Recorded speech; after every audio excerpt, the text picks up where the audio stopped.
तो भैया बोले हैं एक शब्द कि घर में किसी को दया मांगने से अच्छा है कि मने स्वयं को खुद को जोड़े।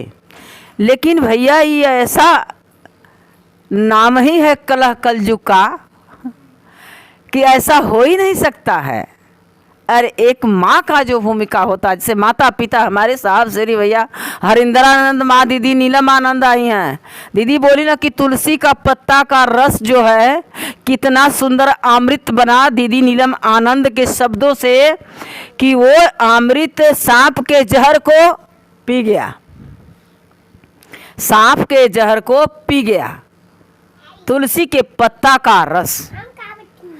तो बताइए कि पारिवारिक में तो ऐसा है कि कलह ऐसा है कि मतलब एक लोग मानेगी, शुरू में माने तो माने, लेकिन फिर से कलह पैदा हो जा रहा है। शारीरिक का दोष दिया जाए, समय का दोष दिया जाए, अपने में दोष दिया जाए, कुछ समझ में नहीं आता है बात कि क्या किया जाए। और कहीं कहीं ऐसा विकट हो जाता है कि आवाज़ बंद हो जाती है खुद ही हमारे साहब और दीदी के शिष्य का कि अब जाने दीजिए, छोड़ दीजिए। लेकिन कष्ट कलेश में काम आते हैं हम लोग, क्योंकि चाहे जवान हो या बच्चा हो काम आए हैं। लेकिन एक दूसरे व्यक्ति में ऐसा घुसा है कलह कि उस पहचानने नहीं देता है, वो बार बार कलह करता है कि हम यही काम को करेंगे, देखिए तुम क्या करती हो। दीदी ऐसा ही हो रहा है, इस समय का फेरा बहुत बड़ा लगा हुआ है, हमको तो यही समझ में आता है। तो साहब जी एक बात को कहे हैं, परिवार माने ना माने संसार को मनाना है। देखिए संसार से आज व्यक्ति का कितना प्रेम का धागा जोड़े हैं साहब जी, वो प्रेम का धागा जुड़ जाता है, हो जाता है। आज ये प्रेम नहीं होता तो आप लोग यहाँ नहीं आए होते। लेकिन मेरे जीवन से जो परिवार बनता है वो आया है एक ठो बैठने के लिए यहाँ। भले मौका लगेगा वो दुकान में सो जाएगा, अनाप शनाप बात सुन लेगा, लेकिन शिव की बात सुनने के लिए एकदम समर्थ नहीं है। ऐसा हर घरों में चल रहा है। और जो बच्चे होते हैं तो भाई बच्चे होते हो रहा है सब काम, बहू को बच्चा होगा, बच्चा मेरा है, ये सब हो रहा है। देखिए गुरुए की दया है, करवा रहे हैं सबसे। लेकिन वहाँ भिन्न भिन्न बातें भी मन में हर लोगों को उतर रही है। इतना ही है भाई कि हर पूजा पाठ से टापर यही है। अभी बोले आपकी 40 दिन का जो साधना है उससे भारी पड़ता है 4 लोग का चर्चा या 40 दिन का 4 घंटे का चर्चा, या 4 घंटे का हो या 4 लोग से हो या 40 लोग से हो, कितना हो लोग से हो, लेकिन चर्चा भारी पड़ता है गुरु का, साहब दीदी का। वो लोग भारी है तो भारी पड़ता है हमारे आपके जीवन में, किसी तरीक़ा से भी भारी पड़ता है। देखिए वहाँ चर्चा था जगत भाई के, परसों गई, हम परसों गई, कल नहीं गई। कल चर्चा था? नहीं परसों था। गई वहाँ, खाली भजन हुआ, खाली भजन हुआ। तो देखिए जहाँ समझ नहीं होता है वहाँ किसी को बोलने से मन दुखित होता है, मन दुखित होता है। प्रणाम की, उसके बाद बोली तो बोली कि दीदी लोग दुखित मत होइएगा, 17-18 साल चल रहा है हम लोग को शिष्य बनने अपने गुरु शिव से, फिर भी हम लोग बोलने के लिए असमर्थ हैं। कम से कम 3 सूत्र को तो व्याख्या करें साहब जी का दिया हुआ। आज के जन्म जीवन युग में, आज के जन्म जीवन युग में भाग्यशाली समझना है अपने आप को। हमें आपको कितना सुंदर भगवान मिले, कितना सुंदर भगवती।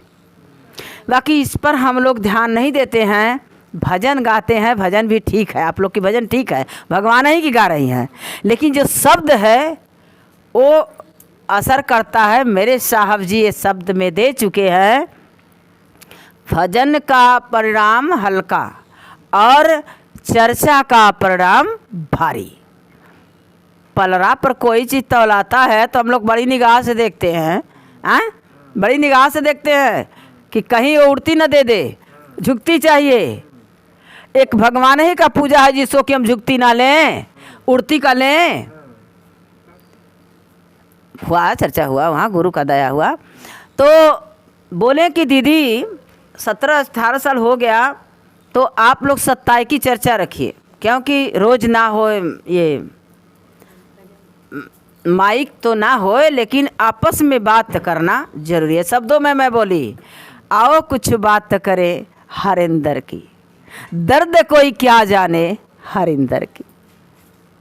कौने दुख दर्द से, हम लोग तो कहते हैं कि हमको बहुत कष्ट हुआ, मेरे गुरुवर मेरे कष्ट को दूर किए, लेकिन अपने हरिंदर भैया के दुख दर्द को हम लोग कभी समझे हैं कि जो घर से श्मशान किए उनकी दर्द क्या की, उनको कैसे सहन किए।